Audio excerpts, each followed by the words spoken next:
Hey guys, it's your guy in the chair here, and look, this is my series review, spoiler-free, or I'm going to do, it's spoiler-free. I'm definitely going to do my best to make sure I don't spoil any of this amazing, incredible, heart-wrenching series.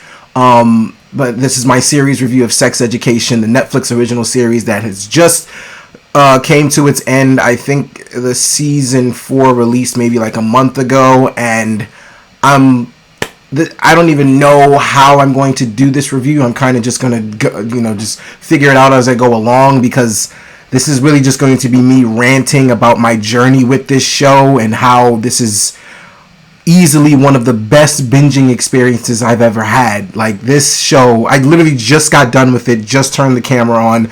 I'm still very fucked up over the finale. So if I get pretty emotional throughout this thing, just forgive me for that. But oh my gosh, not a show. I don't remember a show making me cry.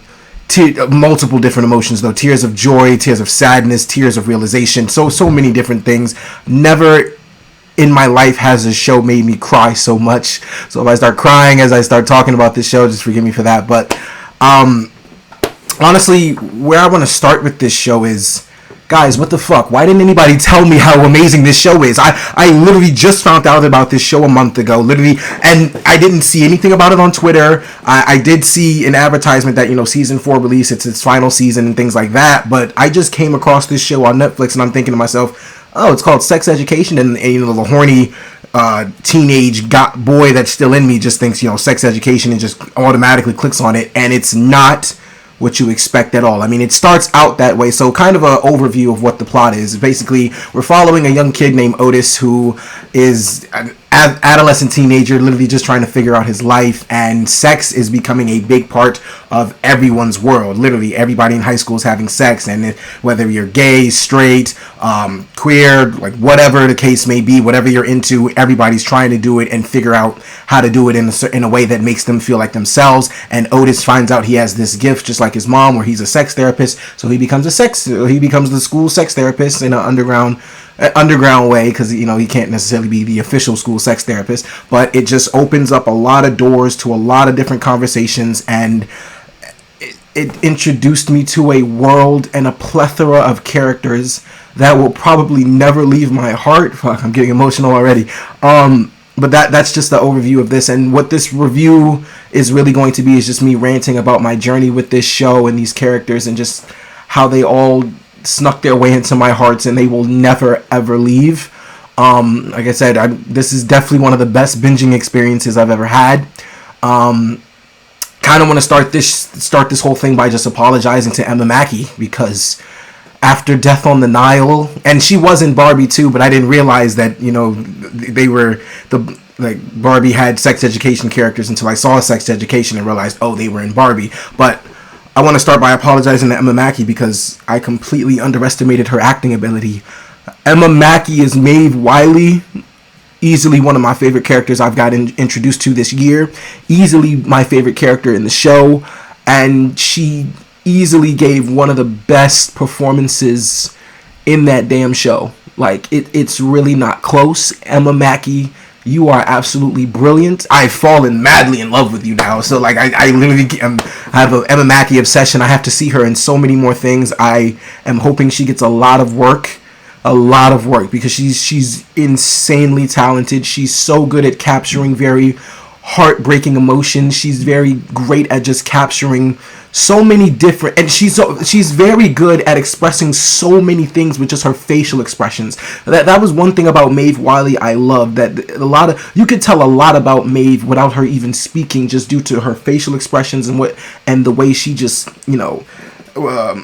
reacted to things happening. And I was blown away by Maeve Wiley. Emma Mackey, Maeve Wiley, blown away by that character. My second favorite character by far, forgive me if I butcher the actor's name, Nkuti Gatwa as Eric. He's amazing. He is an amazing actor. I mean, the character of Eric was just, so outrageous and just so funny and just so out there, and like his internal battle with fighting between, you know, him wanting to be his true self and him wanting to express himself in church. I mean, that was just incredible to see. I mean, this is truly a show about finding yourself. This is truly a show about trying to figure out who you are, and this show captures that in the most joyful ways and the most painful ways. It shows both sides, and it does it so incredibly well. Another actor, I'm probably just going to shout out most of the cast, because like I said, all of these characters have completely just snuck their way into my heart, and they're never going to leave. Asa Butterfield as Otis. I got to give major props to that kid, because he actually impressed the hell out of me as well. Asa Butterfield was somebody who was up for many roles in the past and just didn't get it, like Spider-Man, and he lost out. I think he lost out to some other things, some other roles too, to Timothée Chalamet, and I'm so glad he found this, because he absolutely just killed it. He was brilliant. Now I will say, Otis is probably one of the more Otis is definitely probably one of the more frustrating characters throughout the entire show. 100%. Otis is definitely one of the more frustrating characters, but I can relate to Otis in so many ways, just by not expressing myself, being so awkward, hurting people when you don't even know you're hurting them. And let me explain something to you. There is a character in here for everybody. Whether or not you can relate to like what sexuality they are, like I said, it doesn't matter whether you're straight, gay, queer, doesn't really matter. There is a character in here going through something that I believe everyone, or at least somebody somewhere, can relate to. There is a character in here for all of us that we could easily just attach ourselves onto and just hold on for the most incredible emotional roller coaster ride I've ever been on. Like, Sex Education, it's so much more than just what the season 1 presents itself to be. Now, I'm not necessarily going to go through season 1 through 4, because like I said, I don't want to give out spoilers, and I really just want to go over just how this show completely just broke me, but showed me that I'm not so broken. And that, first of all, one of the best quotes in the show, given by Gillian Anderson's Jean, that was Otis's mom, who was another brilliant actress in this show. She says that sex doesn't make us whole, so how could we be broken? That was one of the best quotes I got from the show.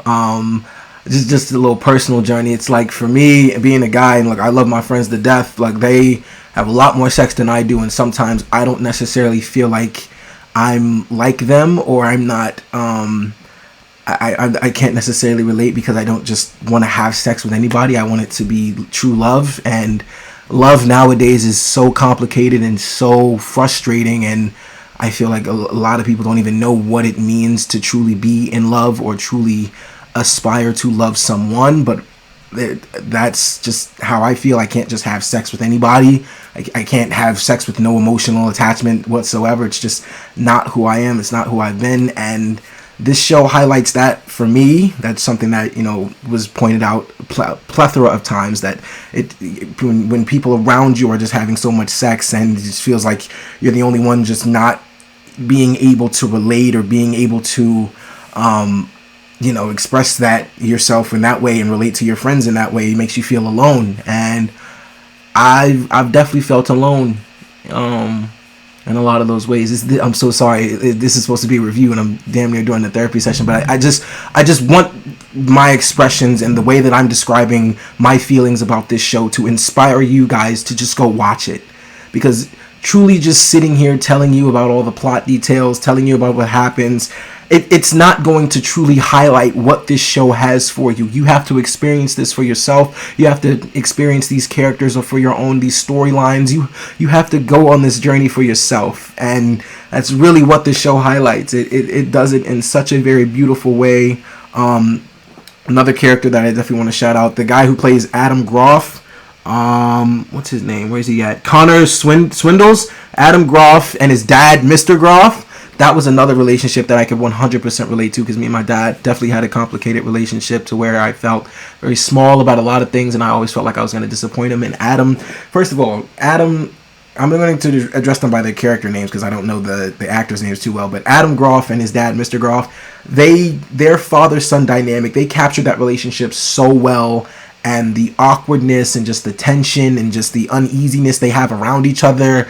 That like I said, these actors, the acting in this show, the writing in this show is absolutely tremendous. It's ridiculously addicting. Like I just truly could not get enough of these characters. I could not get enough of this story. Another character that I want to shout out is the one who played Ruby, Mimi Keen. That's the actress's name.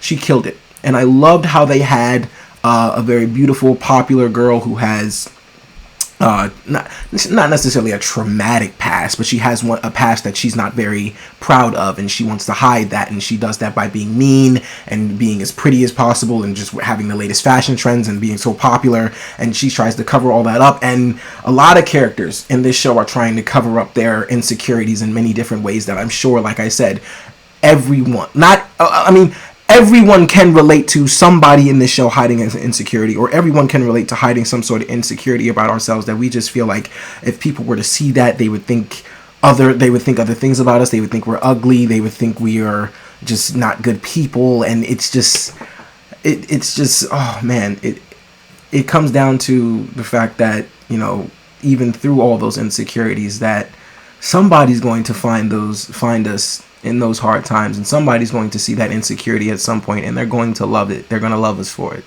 I mean, not necessarily, maybe they won't love what we've done or love, you know, truly what the insecurity is, but they're not going to see us as what we think other people would. They would see us for who we truly are. And I can't thank this show enough. I can't thank the writers enough. I can't thank the directors enough. I can't thank this incredible, beautiful cast that I'm looking at. Even in season 3, the lady who played Hope, the new head teacher, she was a bitch for 7 episodes. She was a horrible character for 7 episodes, and then episode 8, you find out even she has something going on. And that's what I really love about this show, is that they highlight not only are children going through phases of trying to figure out their lives, even adults in their 40s and 50s, they are still trying to figure out themselves. They still have traumatic things that happen to them that they can't get over.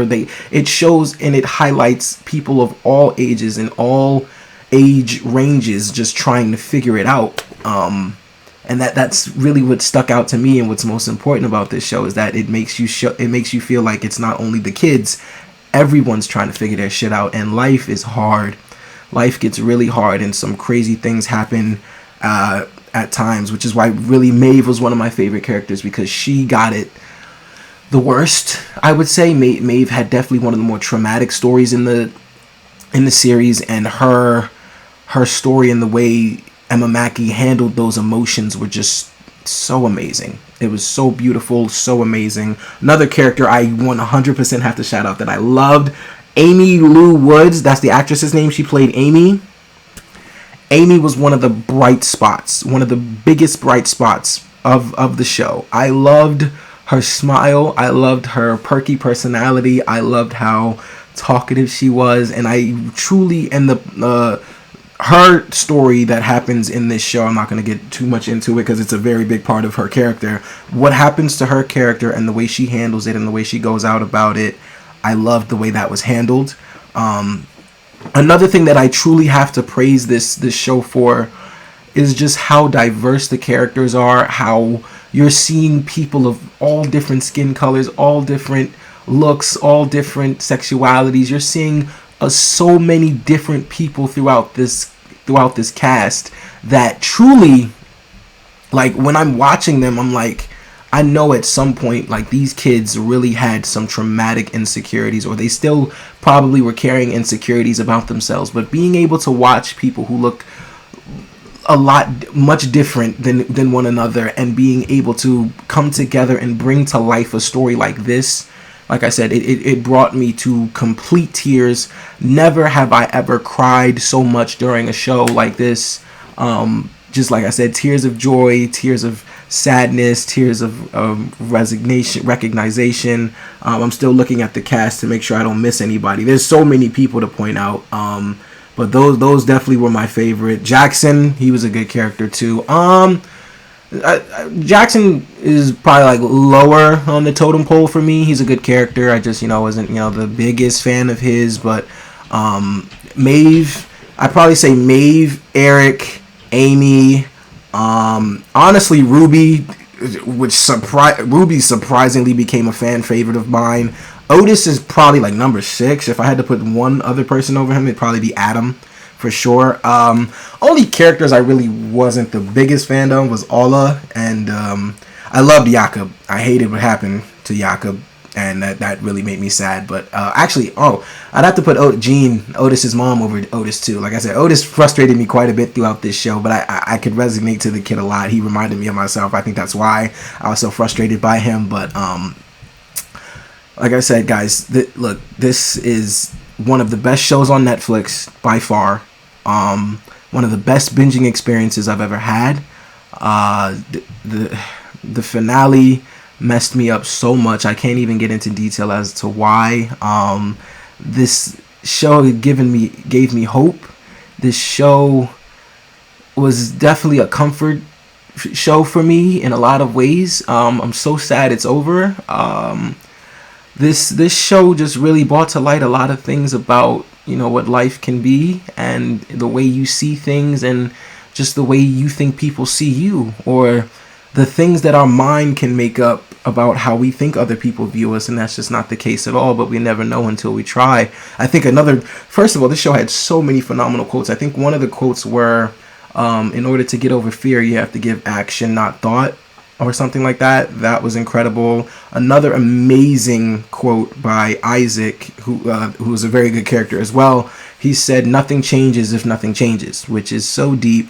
I loved Maeve's mom, because she really had to capture, Maeve's mom and Maeve's brother really had to capture a very dark side of life, and just our family, and what our childhood traumas, and just our traumatic past. And she had to get, like I said, that's why I praise Emma Mackey so much for this performance, because she had to carry so much emotional weight throughout the entire series. It was just amazing. I love that Dan Levy was in the show. I wish he would have had more of a pivotal role, because I love Dan Levy a lot. I wish he would have had more pivotal role in season 4, but I mean, I just love the fact that he was in the show regardless. But all of these kids did a phenomenal job. The directors, everyone who was a part of this show, I just want to thank you guys. I can't thank you enough for giving me an experience like that.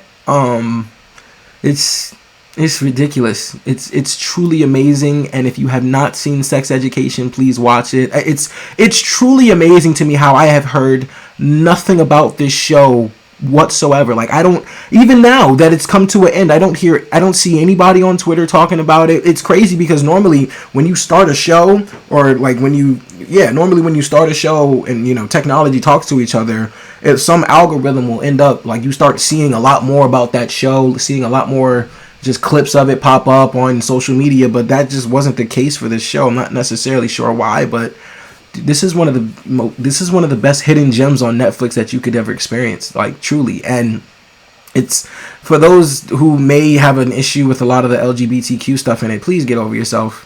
Please just get over yourself.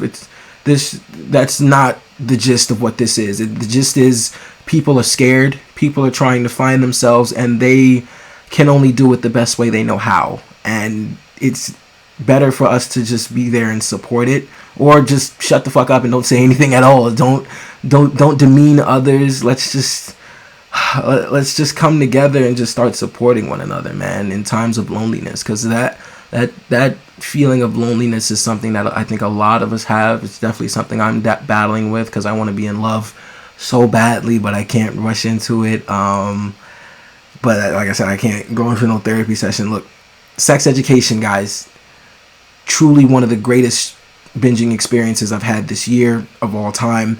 Truly, like, I have not been this devastated over a show being over in a very long time. Like, I'm truly sitting here just very upset that I finished this show, because I really wanted to, like, kind of go through the last season. And I normally do that with shows too. When I'm binging shows like Modern Family, I really kind of like slowed down my binging experience toward the end, because I didn't want the show to end. But with this show here, I just had to know, I had to know how it ended. Broke my heart. But I'm so glad that I got to watch this incredible series. I want to thank all the actors and actresses. I doubt I'm not sure if anybody will ever see this, but if they do, please, thank you guys so much. In the words of Maeve Wiley, thank you, dickheads. Not dickhead, but dickheads, because it's a lot of you dickheads who made this incredible fucking series. But look, Sex Education. There's 4 seasons, only 8 episodes. It's not a hard binge whatsoever. Please check it out if you have the time, because I promise you it is 1000% worth it. If you have seen Sex Education, please go in the comments below and let me know what you thought of this incredible series. Who's your favorite character? What's your favorite storyline? Let's get a conversation going, guys. But thank you so much for listening to my little rant about this incredible series. Thank you so much for watching. Be sure to like, share, subscribe, all that good stuff, and so much more, guys. Look, this is your guy in the chair. More content coming to you soon.